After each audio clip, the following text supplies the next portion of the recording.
Good evening అండి. Welcome to minds academy. ఇది మన అకాడమీ. మనం ఏపీఎస్సీ గ్రూప్ 1 మరియు గ్రూప్ 2కి కరెంట్ అఫైర్స్ అనేవి డిస్కస్ చేసుకుంటున్నాం. అండ్ దానిలో భాగంగానే ఈ రోజు కూడా చాలా ఇంపార్టెంట్ కరెంట్ అఫైర్స్ అనేవి ఆంధ్రప్రదేశ్ నుంచి మనం డిస్కస్ చేసుకునే ప్రయత్నం చేద్దామండి. అండ్ దానిలో భాగంగా ఫస్ట్ ఇంపార్టెంట్ టాపిక్ ఏంటి అని అంటే, రీసెంట్గా ఆంధ్రప్రదేశ్ రీఆర్గనైజేషన్ అమెండ్మెంట్ బిల్ 2026 అనేది ఏదైతే ఉందో దానికి ప్రెసిడెంట్ ఎక్సెంట్ అనేది దొరకడం జరిగిందనమాట. So president has given assigned to Andhra Pradesh state reorganisation act of amendment bill 2026 అండి, రైట్. సో దీన్ని ఏంటంటారంటే ఆంధ్రప్రదేశ్. సో మనం ఒక విషయాన్ని అర్థం చేసుకోవాలండి. సో అదేంటంటే అమరావతికి లీగల్ బ్యాకింగ్ ఇవ్వటం. సో అమరావతికి లీగల్ బ్యాకింగ్ అనేది చాలా చాలా ఇంపార్టెంట్ అనమాట ప్రస్తుతం ఉన్న పరిస్థితుల్లో. సో ఎందుకంటే ఆంధ్రప్రదేశ్కి ఒక పర్మనెంట్ క్యాపిటల్ లేదు as of now. Different governments capital పైన డిఫరెంట్ పర్స్పెక్టివ్స్ ఉన్నాయన్నమాట. సో ఈ పరిస్థితుల్లో 2024లో జరిగిన ఎలక్షన్స్లో కూటమి ప్రభుత్వం అధికారంలోకి వచ్చిన తర్వాత ఎట్టి పరిస్థితుల్లోనూ అమరావతికి స్టాచ్యుటరీ అంటే లీగల్ బ్యాకింగ్ ఇవ్వాలి. సో లీగల్ బ్యాకింగ్ ఇవ్వటం వల్ల ఫ్యూచర్లో ఈ క్యాపిటల్ని అమరావతి నుంచి వేరే చోటకి చేంజ్ చేయకుండా ఛాన్సెస్ ఉంటాయి. అండ్ దాంతోపాటు ఆంధ్రప్రదేశ్కి ఒక ఫ్యూచర్ పర్మనెంట్ సెక్యూర్డ్ క్యాపిటల్ అనేది ఉంటుంది ఈ లీగల్ బ్యాకింగ్ ఇవ్వటం ద్వారా అని చెప్పేసి లీగల్ బ్యాకింగ్ ఇవ్వాలని చెప్పేసి గవర్నమెంట్ డిసైడ్ చేసుకుందనమాట. అండ్ ఇంకొక విషయం ఏంటంటే ఈ టాపిక్ని మనం ఆల్రెడీ ముందు కూడా డిస్కస్ చేసుకోవడం జరిగిందనమాట. సో ఇక్కడ మనం ఒక విషయాన్ని అర్థం చేసుకోవాలి. Andhra Pradesh state reorganisation amendment bill so 2026కి ప్రెసిడెంట్ ద్రౌపది ముర్ము గారు ఈ అసెంట్ ఇవ్వడం జరిగిందనమాట. ఇక్కడ మనం ఒక ఇంపార్టెంట్ ఆర్టికల్ని కూడా డిస్కస్ చేసుకోవాలండి. ఆర్టికల్ 111 అనమాట.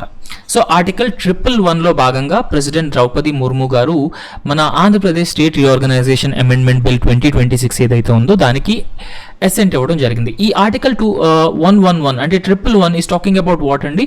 So it is talking about a options ఉంటాయి ప్రెసిడెంట్ ముందు. పార్లమెంట్ బిల్ని పాస్ చేసి ప్రెసిడెంట్ ముందుకు పంపించినప్పుడు ప్రెసిడెంట్ దగ్గర ఎట్లాంటి ఆప్షన్స్ ఉంటాయి అనేది ఆర్టికల్ 111లో డిస్కస్ చేయడం జరుగుతుందన్నమాట. Article 111 is talking about certain options which are available before the president అండి when the bill is passed by the both houses of the Parliament. ఆ ఆప్షన్స్ ఏంటి అని మనం చూస్తే, so president may give assent to the bill అండి. అంటే president may give assent. So అంటే రాజముద్ర ఇవ్వడం అంటే అప్రూవ్ చేయడం జరుగుతుంది అనమాట. President may give assent to the bill. So రెండోది ఏంటంటే president May withhold assent to the bill అండి. Withhold assent to the bill అనమాట సెకండ్ ఆప్షన్. అండ్ థర్డ్ ఏంటంటే president may send the bill back to the president may send the bill back to reconsideration. So back to reconsideration అనేది ఇంకొక option అనమాట, right. So ఇక్కడ options ఏముంటాయంటే ప్రెసిడెంట్కి, so article 111 ప్రకారం ఏదైనా bill Parliament so both houses of the Parliament అంటే లోక్సభలో అండ్ రాజ్యసభలో పాస్ అయిన తర్వాత ప్రెసిడెంట్ దగ్గరికి వెళ్ళిన తర్వాత president may give assent to the bill అండి. సో ఈ కేసులో ఈ పర్టికులర్ కేసులో ప్రెసిడెంట్ ఎవరైతే ఉన్నారో ప్రెసిడెంట్ ఈ బిల్కి అసెంట్ ఇవ్వడం జరిగిందనమాట. సో అసెంట్ ఇచ్చిన తర్వాత ఆంధ్రప్రదేశ్కి లీగల్ బ్యాకింగ్ అనేది రావటం కూడా జరిగిందనమాట. సో ఈ particular Andhra Pradesh state reorganisation act ఏదైతే ఉందో, so Andhra Pradesh state reorganisation amendment act ఏదైతే ఉందో ఈ యాక్ట్ ప్రకారం జూన్ 2 2024 నుంచి ఆంధ్రప్రదేశ్కి అమరావతి క్యాపిటల్ అని చెప్పేసి ఈ particular Andhra Pradesh state reorganisation amendment act మాట్లాడుతుందండి. అండ్ దాంతోపాటు ఇంకొక ముఖ్య విషయం ఏంటంటే ఈ Andhra Pradesh state reorganisation amendment bill ఏదైతే ఉందో ఇది ఆంధ్రప్రదేశ్ స్టేట్ రీఆర్గనైజేషన్ యాక్ట్ 2014లో సెక్షన్ 5 క్లాజ్ 2ని అమెండ్ చేస్తుందన్నమాట. అంటే ఆంధ్రప్రదేశ్ స్టేట్ రీఆర్గనైజేషన్ యాక్ట్ 2014లో ఉన్నటువంటి సెక్షన్ 5 క్లాజ్ 2ని అమెండ్ చేసి ఈ పర్టికులర్ సెక్షన్లో Amaravati is the permanent capital of Andhra Pradesh అనే ఒక స్టేట్మెంట్ని ఇంక్లూడ్ చేయడం జరుగుతుందన్నమాట. సో ఈ అమెండ్మెంటు దేని ద్వారా జరిగిందండి? Andhra Pradesh state reorganisation amendment bill 2026. So ఈ Andhra Pradesh state reorganisation amendment bill 2026 ఏదైతే ఉందో ఈ బిల్ని లోక్సభ ఫస్ట్ పాస్ చేయడం జరిగింది. లోక్సభలో ఎప్పుడు పాస్ అయిందంటే దీని గురించి కూడా మనం డిస్కస్ చేసుకున్నాం. ఇది 1 ఏప్రిల్ 2026న లోక్సభలో పాస్ అయిందండి. And this is very important అండి ఎగ్జామ్ పాయింట్ ఆఫ్ వ్యూలో. అండ్ లోక్సభలో పాస్ అయిన వెంటనే రాజ్యసభలో కూడా దీన్ని పాస్ చేయడం జరిగిందనమాట. రాజ్యసభలో ఎప్పుడండి 2 ఏప్రిల్ 2026న రాజ్యసభలో కూడా పాస్ చేశారనమాట. సో ఫైనల్గా లోక్సభ అండ్ రాజ్యసభ అప్రూవల్ దొరికిన తర్వాత నెక్స్ట్ ఆప్షన్ ఏంటండి, ప్రెసిడెంట్కి అసెంట్ కోసం పంపించాలన్నమాట. సో ప్రెసిడెంట్కి అసెంట్ కోసం కూడా పంపించడం జరిగిందనమాట. ప్రెసిడెంట్కి అసెంట్కి పంపించిన తర్వాత ఫైనల్గా ప్రెసిడెంట్ 6 ఏప్రిల్ 2026న ఈ బిల్ని అప్రూవ్ చేయడం జరిగిందనమాట. అయితే దీనికంటే ముందే ఆంధ్రప్రదేశ్ స్టేట్ లెజిస్లేటివ్ అసెంబ్లీ అనేది మార్చ్ 28 సో 28 మార్చ్ 2026న ఒక స్పెషల్ రెజల్యూషన్ని కన్వీన్ చేయడం జరిగిందండి. ఈ special session of the state legislative assembly అంటే స్టేట్ లెజిస్లేటివ్ అసెంబ్లీలో ఒక స్పెషల్ సెషన్ని కన్వీన్ చేసి ఒక రెజల్యూషన్ని పాస్ చేయడం జరిగిందనమాట. ఈ రెజల్యూషన్ ఏంటండి, ఆ రెజల్యూషన్ ఏంటి అని అంటే ఈ capital region development authority act 2014లో సర్టెన్ చేంజెస్ చేయడం అండ్ దాంతోపాటు ఈ AP state reorganisation amendment bill ఏదైతే ఉందో సో ఆ బిల్ ప్రకారం ఈ ఆంధ్రప్రదేశ్ స్టేట్ రీఆర్గనైజేషన్ యాక్ట్ 2014లో సెక్షన్ 5 క్లాస్ 2ని అమెండ్ చేసి దానిలో అమరావతిని ఇంక్లూడ్ చేసి అమరావతికి ఈ పర్టికులర్ బిల్ ద్వారా ఒక లీగల్ బ్యాకింగ్ ఇవ్వాలి, స్టాచ్యుటరీ బ్యాకింగ్ ఇవ్వాలి సో అనే ఉద్దేశంతో ఈ special session of the state legislative assembly convene చేయడం జరిగిందండి. అండ్ ఈ స్పెషల్ సెషన్లోనే ఈ రిజల్యూషన్ ఏదైతే ఉందో ఈ రిజల్యూషన్ కూడా అనానమస్గా అడాప్ట్ చేసుకోవడం జరిగింది బై ద హౌస్. అండ్ ఈ రెజల్యూషన్ అడాప్ట్ చేసుకున్న తర్వాత నేరుగా దీన్ని సెంట్రల్ గవర్నమెంట్కి పంపించారు. అండ్ సెంట్రల్ గవర్నమెంట్లో క్యాబినెట్ కూడా ఇమీడియట్గా ఈ రెజల్యూషన్ని అప్రూవ్ చేసి వెంటనే దాన్ని కేంద్ర ప్రభుత్వం లోక్సభలో కూడా ప్రవేశపెట్టడం జరిగిందండి. అండ్ లోక్సభలో ఇది వాయిస్ ఓట్తో అంటే మూజువాణి ఓటుతో అప్రూవ్ చేయబడడం జరిగింది. ఆ తర్వాత రోజే రాజ్యసభలో కూడా మూజువాణి ఓటుతో అప్రూవ్ చేయబడడం జరిగింది. అండ్ ఫైనల్గా ప్రెసిడెంట్ 6 ఏప్రిల్ 2026న ఈ లీగల్ బ్యాకింగ్ అంటే Andhra Pradesh state reorganisation amendment bill ఏదైతే ఉందో దానికి అసెంట్ కూడా ఇవ్వడం జరిగిందండి. ఏ ఆర్టికల్ అని అడిగినప్పుడు ఆర్టికల్ 111 అండి. Article 111 this is very very important. Article 111 అనేది దేని గురించి మాట్లాడుతుందండి, ఏదైనా ఒక బిల్లు లోక్సభలో మరియు రాజ్యసభలో పాస్ అయినప్పుడు ఆ బిల్లు అనేది తర్వాత స్టేజ్లో భాగంగా ప్రెసిడెంట్ దగ్గరికి పంపించబడుతుంది. ప్రెసిడెంట్ అప్రూవ్ చేసిన తర్వాత ఆ బిల్ అనేది చట్టంగా మారుతుంది అనేది ఆర్టికల్ 111 గురించి 111 అనేది డీల్ చేస్తుందన్నమాట. అయితే ఇక్కడ మనం కొన్ని ఆప్షన్స్ ఉన్నాయి ప్రెసిడెంట్కి అనేది మాట్లాడుకున్నాం. సో ఈ giving assent to the bill first option. Second option ఏంటంటే విత్ హోల్డింగ్ అసెంట్. సో మనం వీటో పవర్స్ గురించి మాట్లాడుకుంటాం కదా. So pocket veto, suspensive veto, qualified veto, absolute veto. So ఈ వీటో పవర్స్ అన్నీ కూడా ఈ withholding assent to the bill అనే దానిలోకి వస్తాయండి. అండ్ దాంతోపాటు ప్రెసిడెంట్కి ఇంకొక ఆప్షన్ కూడా ఉంది. అదేంటంటే president can send the bill back to the parliament అనమాట. అంటే ఒకవేళ ప్రెసిడెంట్ ఆ బిల్తో సాటిస్ఫై అవ్వకపోతే ఆ బిల్ని తిరిగి ఈ పార్లమెంట్ కన్సిడరేషన్కి పంపించే అవకాశం ఉందండి. ఒకవేళ పార్లమెంట్ తిరిగి అదే బిల్లుని విత్ ఆర్ వితౌట్ అమెండ్మెంట్స్తో ఆమోదిస్తే ప్రెసిడెంట్ ఖచ్చితంగా అసెంట్ ఇవ్వాల్సిన అవసరం ఉందండి.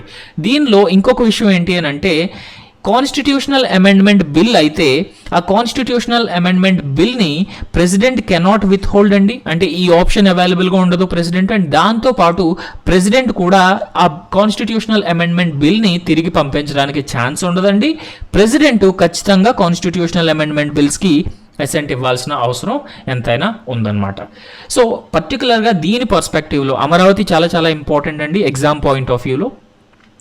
సో చాలా క్వశ్చన్స్ వచ్చే అవకాశం ఉంది. ఫర్ ఎగ్జాంపుల్ ఆర్టికల్ ఈ 111 గురించి అడిగే ఛాన్స్ ఉంది. ప్రెసిడెంట్ ఎప్పుడు ఈ ఆంధ్రప్రదేశ్ స్టేట్ రీఆర్గనైజేషన్ అమెండ్మెంట్ బిల్కి అసెంట్ ఇవ్వడం జరిగింది, లోక్సభలో ఎప్పుడు పాస్ అయింది, రాజ్యసభలో ఎప్పుడు పాస్ అయింది, Andhra Pradesh state legislative assembly special సెషన్ని ఎప్పుడు కన్వీన్ చేసింది, అండ్ ఈ ఏపీ రీఆర్గనైజేషన్ అమెండ్మెంట్ బిల్ 2026 ఏ సెక్షన్ని అమెండ్ చేసింది అంటే సెక్షన్ 5 క్లాస్ 2ని అమెండ్ చేసింది. And Andhra Pradesh state reorganisation amendment bill 2026 ప్రకారం ఎప్పటి నుంచి అమరావతి క్యాపిటల్గా ఉంటుంది అంటే June 2, 2024 నుంచి అమరావతి అనేది క్యాపిటల్గా ఉంటుందన్నమాట. So this is very very important అండి ఎగ్జామ్ పాయింట్ ఆఫ్ వ్యూలో. సో నెక్స్ట్ టాపిక్ ఏంటంటే ఈ ఆర్థిక ఆరోగ్యంలో 17వ స్థానంలో ఆంధ్రప్రదేశ్. సో 17వ స్థానం అంటే ఆల్మోస్ట్ లాస్ట్ ప్లేస్లో ఈ ఆర్థిక ఆరోగ్యం. సో ఈ ఆర్థిక ఆరోగ్యం అంటే ఏంటి అని అంటే దీన్నే ఫిస్కల్ హెల్త్ అని కూడా అంటారండి. ఇంగ్లీష్లో దీన్ని ఫిస్కల్ హెల్త్ అంటారనమాట. సో ఆర్థిక ఆరోగ్యం, రైట్. సో ఫిస్కల్ హెల్త్ అంటే ఏంటి అని అంటే, సో లెట్ మీ ఎక్స్ప్లెయిన్ అండి. పర్టికులర్గా ఇప్పుడు ఒక స్టేట్ బడ్జెట్ చూసుకున్నప్పుడు ఆ స్టేట్కి ఈ రెవెన్యూ అండ్ క్యాపిటల్ బడ్జెట్ రెండు ఉంటాయండి. రెవెన్యూ బడ్జెట్ ఉంటుంది, క్యాపిటల్ బడ్జెట్ ఉంటుంది. And with in this revenue బడ్జెట్లో ఆ స్టేట్కి స్పెసిఫిక్గా రెవెన్యూ ఎక్స్పెండిచర్ ఉంటుందండి, రెవెన్యూ రీసిట్స్ కూడా ఉంటాయన్నమాట. అండ్ క్యాపిటల్ బడ్జెట్లో చూసుకుంటే క్యాపిటల్ ఎక్స్పెండిచర్ ఉంటుందండి, దీన్నే క్యాపెక్స్ అని కూడా అంటారు. అండ్ అదేవిధంగా క్యాపిటల్ రీసిట్స్ కూడా ఉంటాయన్నమాట. సో ఫిస్కల్ హెల్త్ అంటే ఏంటి అని అంటే ఏ స్టేట్ అయితే తక్కువ రెవెన్యూ డెఫిసిట్తో ఉంటుందో, అంటే రెవెన్యూ డెఫిసిట్ అనేది తక్కువగా ఉంటుందో, అండ్ దాంతోపాటు ఈ ఫిస్కల్ డెఫిసిట్ కూడా తక్కువగా ఉంటుందో. ఫిస్కల్ డెఫిసిట్ అంటే ఏంటి, రెవెన్యూ డెఫిసిట్ అంటే ఏంటి, మనం సో అర్థం చేసుకునే ప్రయత్నం చేద్దామండి. బట్ స్టేట్స్లో వాళ్ళకి ఫిస్కల్ డెఫిసిట్, రెవెన్యూ డెఫిసిట్ అనేవి తక్కువగా ఉంటే ఆ స్టేట్స్ అనేవి ఫిస్కల్లీ హెల్తీ అండి, అంటే ఆర్థికంగా ఆ స్టేట్స్ ఆరోగ్యంగా ఉన్నాయి అని దాని అర్థం అనమాట. సో పర్టికులర్గా ఇప్పుడు మనం రెవెన్యూ డెఫిసిట్ గురించి మాట్లాడుకుందాం అండి. సో ఈ రెవెన్యూ డెఫిసిట్లో భాగంగా నేను ఆల్రెడీ చెప్పాను, ఈ రెవెన్యూ బడ్జెట్లో రెవెన్యూ ఎక్స్పెండిచరు, రెవెన్యూ రిసిట్స్ అనే టూ టైప్స్ ఉంటాయండి. సో ఈ రెవెన్యూ ఎక్స్పెండిచర్లో mostly it deals with the welfare schemes అండి, రైట్. సో ఈ వెల్ఫేర్ స్పెండింగ్ ఏదైతే ఉందో ఈ వెల్ఫేర్ స్కీమ్స్కి గవర్నమెంట్ చేసే ఎక్స్పెండిచర్ని రెవెన్యూ ఎక్స్పెండిచర్ అంటారండి. మోస్ట్లీ దీంట్లో ట్రాన్స్ఫర్ పేమెంట్స్ ఉంటాయన్నమాట. సో ట్రాన్స్ఫర్ పేమెంట్స్ దీనిలో భాగంగా ఉంటాయి. సో అయితే రెవెన్యూ రీసిట్స్ గురించి మాట్లాడుకుంటే దీనిలో tax and non tax revenue ఏదైతే ఉందో గవర్నమెంట్కి, tax and non tax revenue ఈ రెవెన్యూ రీసిట్స్లో ఉంటాయన్నమాట. సో రెవెన్యూ ఎక్స్పెండిచర్లో welfare schemes, transfer payments, so ఇట్లాంటివి రెవెన్యూ ఎక్స్పెండిచర్. సో ఈ రెవెన్యూ ఎక్స్పెండిచరు, రెవెన్యూ రీసిట్స్లో డిఫరెన్సే ఈ రెవెన్యూ డెఫిసిట్ అండి. అంటే పర్టికులర్గా మాట్లాడుకుంటే ఈ రెవెన్యూ ఎక్స్పెండిచర్ అనేది రెవెన్యూ రీసిట్స్ కంటే ఎక్కువగా ఉంటే దాన్ని రెవెన్యూ డెఫిసిట్ అంటారు. సో దిస్ ఇస్ క్లియర్ అండి. సో మనకి ఒక విషయాన్ని అర్థం చేసుకోవాలండి, అంటే గవర్నమెంట్ వెల్ఫేర్ స్కీమ్స్ పైన ఎక్కువగా స్పెండ్ చేస్తుంది అండ్ గవర్నమెంట్ ఈ ట్యాక్స్, నాన్ ట్యాక్స్ రెవెన్యూ ఏదైతే ఉందో అది తక్కువగా ఉంది. సో అలాంటప్పుడు గవర్నమెంట్ ఏం చేస్తుందండి, government will go for borrowing అనమాట. So government will go for borrowing. So borrowing అనేది జనరల్గా ఫిస్కల్ హెల్త్కి నాట్ ఎ గుడ్ ఇండికేటర్ అండి. సో ఇక్కడ కూడా capital expenditure. So capital expenditure అంటే ఏంటండి, క్యాపిటల్ ఎక్స్పెండిచర్ అంటే మనం ఏదైనా అసెట్స్ని క్రియేట్ చేయడానికి, సో అసెట్స్ని క్రియేట్ చేయడానికి గవర్నమెంటు స్పెండ్ చేస్తే దాన్ని క్యాపిటల్ ఎక్స్పెండిచర్ అంటారనమాట. క్యాపిటల్ రెసిట్స్ అంటే ఏంటంటే టూ టైప్స్ ఉంటాయండి. ఈ క్యాపిటల్ రెసిట్స్లో ఎయిదర్ అది కూడా ఒక టైప్ ఇన్కమ్ అనమాట గవర్నమెంట్కి, బట్ ఇది ఎయిదర్ లయబిలిటీనైనా క్రియేట్ చేస్తుందండి ఫస్ట్లో, ఆర్ సెకండ్ ప్లేస్లో it may reduce the assets of the government అండి. సో అసెట్స్ అన్న రెడ్యూస్ చేస్తుంది, లేదంటే గవర్నమెంట్ పైన లయబిలిటీ అంటే డెట్ బర్డెన్ అన్న ఇంక్రీజ్ చేస్తుంది అనమాట. ఇది క్యాపిటల్ రీసిట్స్ అనమాట. సో రెవెన్యూ డెఫిసిట్ అంటే క్లియర్ అండి. రెవెన్యూ డెఫిసిట్ అంటే ఈ రెవెన్యూ ఎక్స్పెండిచర్ అనేది రెవెన్యూ రీసిట్స్ కంటే ఎక్కువగా ఉన్నప్పుడు ఆ డిఫరెన్స్ ఏదైతే ఉందో దాన్ని రెవెన్యూ డెఫిసిట్ అంటారు. ఈ రెవెన్యూ డెఫిసిట్ ఎక్కువగా ఉంటే government may go for borrowing అనమాట. So if government goes for borrowing then government will also need to pay interest అండి. రెగ్యులర్గా ఇంట్రెస్ట్ పేమెంట్స్ చేయాల్సిన అవసరం ఉంటుంది. Government need to repay this principal amount also. So extra additional burden ఉంటుంది అనమాట. So ఇక్కడ fiscal deficit అంటే ఏంటి అని అంటే ఓవరాల్గా government expenditure, government revenue, so ఈ డిఫరెన్సెస్ ఏవైతే ఉన్నాయో దాన్ని ఫిస్కల్ డెఫిసిట్ అంటే ఫర్ ఎగ్జాంపుల్ ఇప్పుడు ఓవరాల్ ఎక్స్పెండిచర్ అనేది గవర్నమెంట్స్ యొక్క ఓవరాల్ ఎక్స్పెండిచర్ అనేది ఓవరాల్ రెవెన్యూ కంటే ఎక్కువగా ఉన్నప్పుడు దాన్ని ఫిస్కల్ డెఫిసిట్ అంటారు అనమాట. బట్ రెవెన్యూ డెఫిసిట్లో మనం కేవలం రెవెన్యూ ఎక్స్పెండిచర్ రెవెన్యూ రీసిట్స్ మాత్రమే తీసుకుంటాం అనమాట. సో ఇదండి డిఫరెన్స్. ఫిస్కల్ డెఫిసిట్లో ఇట్ ఆల్సో ఎక్స్క్లూడ్స్ బారోయింగ్స్ అనమాట. But as of now that is not that relevant అనమాట. సో ఎప్పుడు మనం ఏదైనా స్టేటు ఆర్థికంగా ఆరోగ్యంగా ఉంది అని భావిస్తాము అంటే ఈ ఫిస్కల్ డెఫిసిట్ అనేది లిమిట్లో ఉన్నప్పుడు అండ్ అదేవిధంగా రెవెన్యూ డెఫిసిట్ కూడా తక్కువగా ఉన్నప్పుడు. ఫర్ ఎగ్జాంపుల్ ఒక ఇండివిజువల్గా మనం ఉన్నప్పుడు మనకి అప్పులు తక్కువగా ఉన్నప్పుడు ఖచ్చితంగా అది మనకు ఆర్థిక ఆరోగ్యంలో భాగమండి, అది ఫిస్కల్ హెల్త్ అనమాట. బట్ ఎప్పుడైతే మీకు అప్పులు ఎక్కువగా ఉంటాయో అది ఆర్థిక ఆరోగ్యంగా పరిగణించరనమాట. బట్ ఆంధ్రప్రదేశ్ ఆర్థిక ఆరోగ్యం అంత మెరుగ్గా లేదనమాట. అంటే ఫిస్కల్ హెల్త్లో ఆంధ్రప్రదేశ్ 17th పొజిషన్లో ఉందన్నమాట. నౌ ఇంకొక విషయాన్ని కూడా మనం అర్థం చేసుకోవాలండి. ఇక్కడ ఈ fiscal responsibility budget management act అనేది కూడా ఉందండి. ఈ fiscal responsibility budget management act 2003 అనమాట. సో ఈ యాక్ట్ ఏదైతే ఉందో ఈ యాక్ట్ యొక్క ఆబ్జెక్టివ్ ఏంటి అని అంటే ఎలిమినేషన్ ఆఫ్ రెవెన్యూ డెఫిసిట్ అండి. అండ్ దాంతోపాటు ఈ ఫిస్కల్ డెఫిసిట్ ఏదైతే ఉందో ఆ ఫిస్కల్ డెఫిసిట్ని కూడా over a period of time government తగ్గిస్తూ పోవాలన్నమాట. సో ఈ ఆబ్జెక్టివ్స్తో ఈ fiscal responsibility budget management act ఏదైతే ఉందో దాన్ని 2003లో పాస్ చేయడం జరిగిందనమాట. సో ఆబ్జెక్టివ్ ఏంటంటే దాని ఆబ్జెక్టివ్ ఏంటి అని అంటే ఫిస్కల్ హెల్త్ అనమాట. So fiscal health of the nation. So how this fiscal health can be achieved అండి? It can be achieved by gradually eliminating revenue deficit and also reducing the fiscal deficit అన్నమాట. So దీనిలో భాగంగా so ఒక background అయితే అర్థమైంది. ఇక్కడ fiscal health index అనేది నీతి Aayog release చేస్తుందండి. అంటే నీతి ఆయోగ్ ఫిస్కల్ హెల్త్ ఇండెక్స్ అనేది ఇండియాలో రిలీజ్ చేస్తుందన్నమాట. సో ఈ ఫిస్కల్ హెల్త్ ఇండెక్స్లో భాగంగా ఆల్ స్టేట్స్ యొక్క ఫిస్కల్ హెల్త్ అనేది పరిగణలోకి తీసుకొని ఏ స్టేట్స్ అయితే ఆర్థికంగా ఆరోగ్యంగా ఉన్నాయో ఆ స్టేట్స్ని టాప్ స్టేట్స్ అని, ఏ స్టేట్స్ అయితే కొంచెం వెనకబడి ఉన్నాయో సో ఆ స్టేట్స్ని లీస్ట్ స్టేట్స్గా ఒక ఇండెక్స్ అనేది నీతి ఆయోగ్ ప్రిపేర్ చేస్తుంది అనమాట. ఈ ఇండెక్స్ని ఏమంటారంటే ఫిస్కల్ హెల్త్ ఇండెక్స్ అని పిలుస్తారండి. So this is very very important అండి. అంటే ఫిస్కల్ హెల్త్ ఇండెక్స్ ఎవరు రిలీజ్ చేస్తారు అంటే నీతి ఆయోగ్ రిలీజ్ చేస్తుంది. ఇది కూడా అడిగే ఛాన్స్ ఉందండి. ఫిస్కల్ హెల్త్ ఇండెక్స్ 23-24లో ఆంధ్రప్రదేశ్ ప్లేస్ ఎంత అంటే 17th పొజిషన్ అండి. ఆంధ్రప్రదేశ్ పొజిషన్ 17th పొజిషన్ అనమాట. సో దీనిలో భాగంగా మనం ఒక విషయాన్ని అర్థం చేసుకోవాలండి. ఈ ఫిస్కల్ హెల్త్ ఇండెక్స్ 23-24ని కంపైల్ చేసేటప్పుడు ఈ నీతి ఆయోగ్ ఏదైతే ఉందో మొత్తం 18 బిగ్ స్టేట్స్ని తీసుకోవడం జరిగిందనమాట. అంటే ఓవరాల్గా ఈ ఫిస్కల్ హెల్త్ ఇండెక్స్ 18 పెద్ద రాష్ట్రాలు ఏవైతే ఉన్నాయో ఆ పెద్ద రాష్ట్రాలకి ఒక ఫిస్కల్ హెల్త్ ఇండెక్స్ అనేది ప్రిపేర్ చేయడం జరిగిందనమాట. సో ఈ పెద్ద రాష్ట్రాల్లో ఫస్ట్ ప్లేస్లో నిలిచిన స్టేట్ ఏంటంటే గోవా అండి. సో ఫస్ట్ ప్లేస్లో నిలిచిన స్టేట్ ఏంటంటే ఒడిషా అండి. ఒడిషా ఫస్ట్ ప్లేస్లో ఉంది. సో ఒడిషా తర్వాత సెకండ్ ప్లేస్లో గోవా అండ్ థర్డ్ ప్లేస్లో జార్ఖండ్ ఉన్నాయండి. అంటే ఈ ఫిస్కల్ హెల్త్లో Odisha first place, Goa second place and Jharkhand third ప్లేస్లో ఉన్నాయండి. మొత్తం ఎన్ని రాష్ట్రాలను తీసుకొని ఈ ఫిస్కల్ హెల్త్ ఇండెక్స్ ప్రిపేర్ చేశారంటే 18 స్టేట్స్ అండి. సో ఈ 18 స్టేట్స్లో ఆంధ్రప్రదేశ్ ర్యాంక్ ఎంత అండి? Least, one of the least ranking అనమాట. అంటే ఆంధ్రప్రదేశ్ 17th పొజిషన్లో ఉందన్నమాట.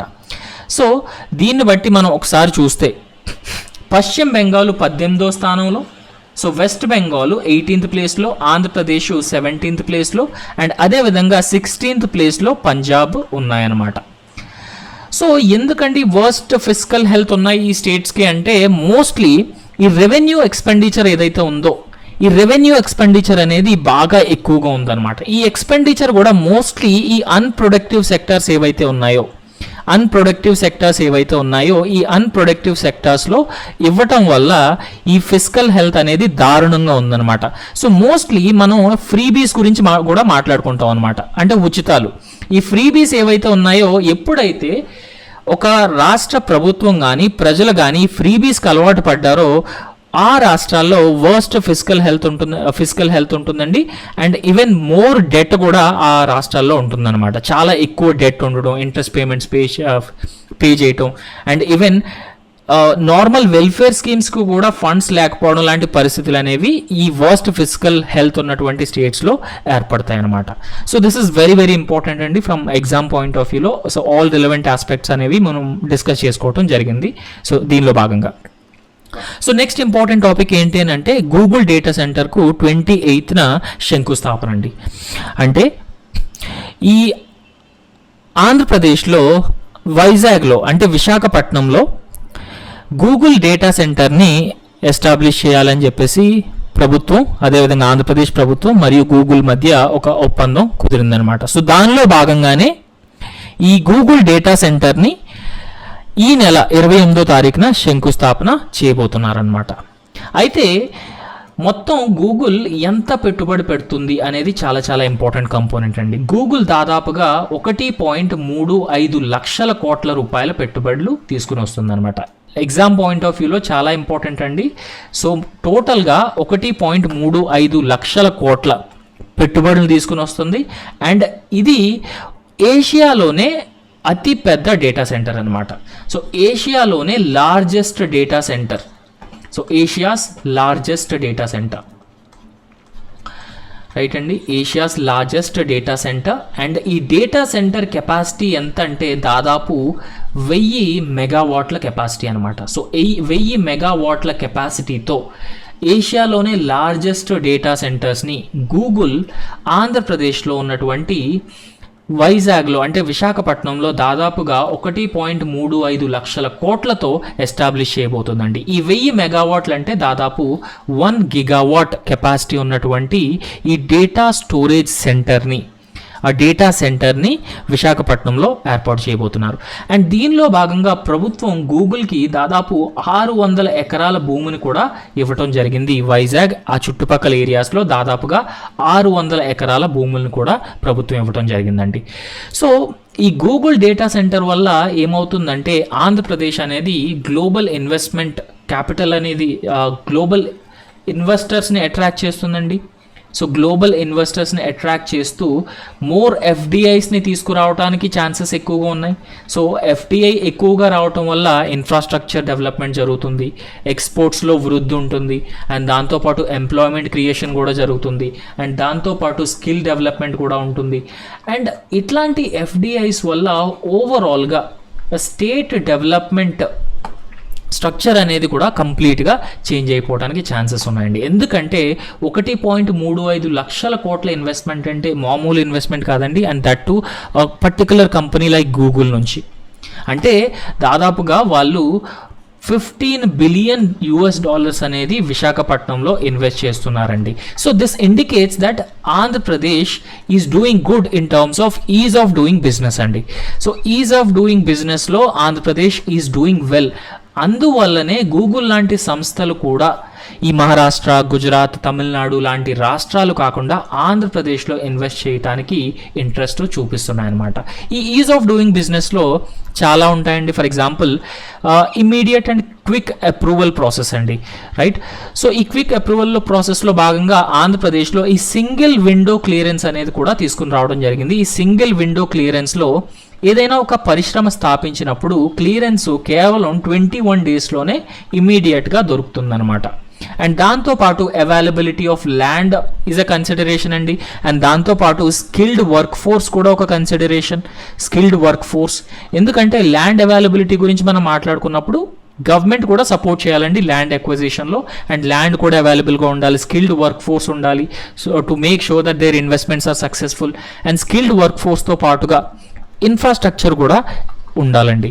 సో ఇన్ఫ్రాస్ట్రక్చర్ చాలా చాలా ఇంపార్టెంట్ అండి. ఇన్ఫ్రాస్ట్రక్చర్తో పాటు ఈ లాజిస్టిక్స్ ఏవైతే ఉంటాయో లాజిస్టిక్స్ అనేవి కూడా చాలా ఇంపార్టెంట్ రోల్ ప్లే చేస్తాయండి. అండ్ దానిలో భాగంగా ఈ ఆంధ్రప్రదేశ్ చాలా చాలా ఇన్వెస్ట్మెంట్స్ని అట్రాక్ట్ చేస్తుంది. మేజర్ ఇన్వెస్ట్మెంట్ ఏంటంటే గూగుల్ డేటా సెంటర్స్ని ఎస్టాబ్లిష్ చేయటం అనమాట.